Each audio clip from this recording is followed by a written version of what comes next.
pagi saudara-saudara yang Kristus kasihi, selamat berjumpa kembali dalam acara Doa Pagi bersama Heaven Ministry.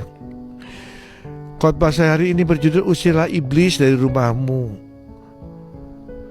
Saudara-saudara, rumah adalah tempat tinggal kita bersama.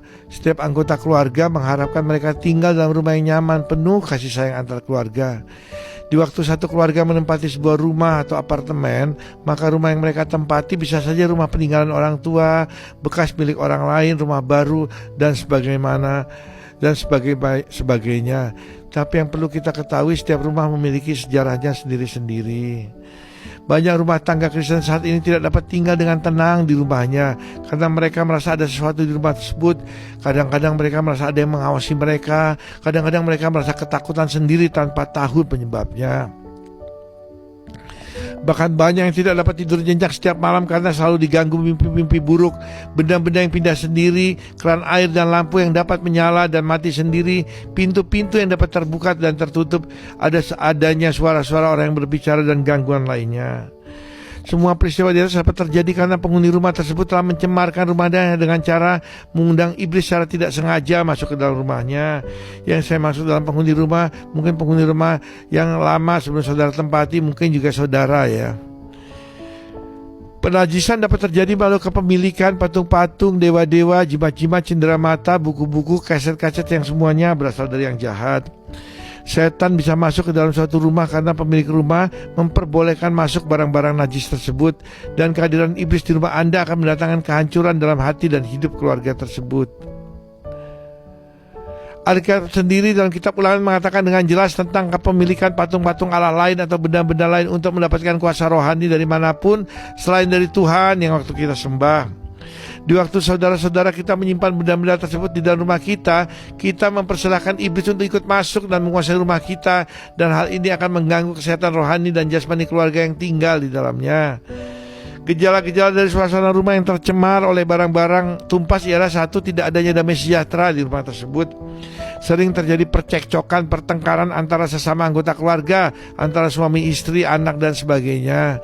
Penyakit kronis yang dialami oleh anggota keluarga, mimpi-mimpi buruk dan mimpi-mimpi yang tidak menyenangkan yang terjadi setiap malam, seperti mimpi-mimpi dikejar setan, mimpi jatuh ke dalam jurang yang dalam dan sebagainya. Penyakit-penyakit yang tidak bisa dijelaskan atau adanya ikatan dosa, anak-anak yang gelisah dan terganggu, adanya penampakan-penampakan dari setan. Biasanya anak-anak kecil dapat merasakan atau melihatnya. Perasaan ingin muntah, mual dan rasa pusing terus-menerus. Barang-barang yang bergerak sendiri dan hal lainnya. Alkitab sendiri sudah berkata tentang hal tersebut di dalam Ulangan 4 ayat 15-19. Hati-hatilah sekali, sebab kamu tidak melihat sesuatu rupa pada hari Tuhan berfirman padamu di Horeb dari tengah-tengah api, supaya jangan kamu berlaku busuk dengan buat bagimu patung yang menyerupai berhala apapun, yang bentuk laki-laki atau perempuan, yang berbentuk binatang yang di bumi, atau bentuk burung bersayap yang terbang di udara, atau berbentuk binatang yang merayap di muka bumi, atau berbentuk ikan yang ada di dalam air di bawah bumi. Dan juga jangan supaya engkau mengarahkan matamu ke langit, sehingga apabila engkau melihat matahari, bulan dan bintang segenap tentara langit, engkau disaatkan untuk sujud menyembah dan beribadah pada sekaliannya itu, yang justru berikan Tuhan Allahmu kepada segala bangsa di seluruh kolong langit sebagai bagian mereka. Saudara-saudara, Yesus mengatakan agar kita jangan membuat patung atau menyimpan patung apapun yang menyerupai berhala. Ingat yang disebut menyerupai berhala. Saudara-saudara kita yang beragama Katolik memang membuat patung-patung di gerejanya, di rumahnya juga ada patung-patung Bunda Maria. Bukan itu yang dimaksud ya saudara-saudara. Jadi saudara-saudara jangan disesatkan oleh iblis langsung nuduh seenaknya sehingga terjadi perpecahan di antara kita umat Kristen. Karena kalau saudara-saudara mengerti dalam membaca Alkitab, saudara dapat melihat di Perjanjian Lama bahwa di Perjanjian Lama Tuhan sendiri yang memerintahkan untuk membuat kerup. Kerup itu patung ya saudara-saudara ya. Baca baik-baik Alkitabnya. Jadi yang dimaksudkan Tuhan yang membuat patung dan menyembah kepadanya patung-patung yang bukan berasal daripada Tuhan. Dalam Kisah Rasul kita membaca mengenai pembakaran barang-barang tumpas yang nilainya apabila dirupiahkan saat ini mencapai 40 miliar rupiah. USD 4 juta dolar ya. Itu menurut Peter Wagner. Sekarang mungkin sudah jadi kali 15.000 ya, 40 miliar ya saudara ya. Banyak di antara mereka yang menjadi percaya datang dan mengaku di muka umum bahwa mereka pernah turut melakukan perbuatan tersebut. Banyak juga di antara mereka yang pernah melakukan sihir, mengumpulkan kitab-kitabnya lalu membakarnya di depan mata semua orang. Nilai kitab-kitab itu ditaksir 50.000 uang perak. Ini terjadi waktu Rasul Paulus memberitakan Injil di suatu kota, saudara-saudara. Orang jadi bertobat.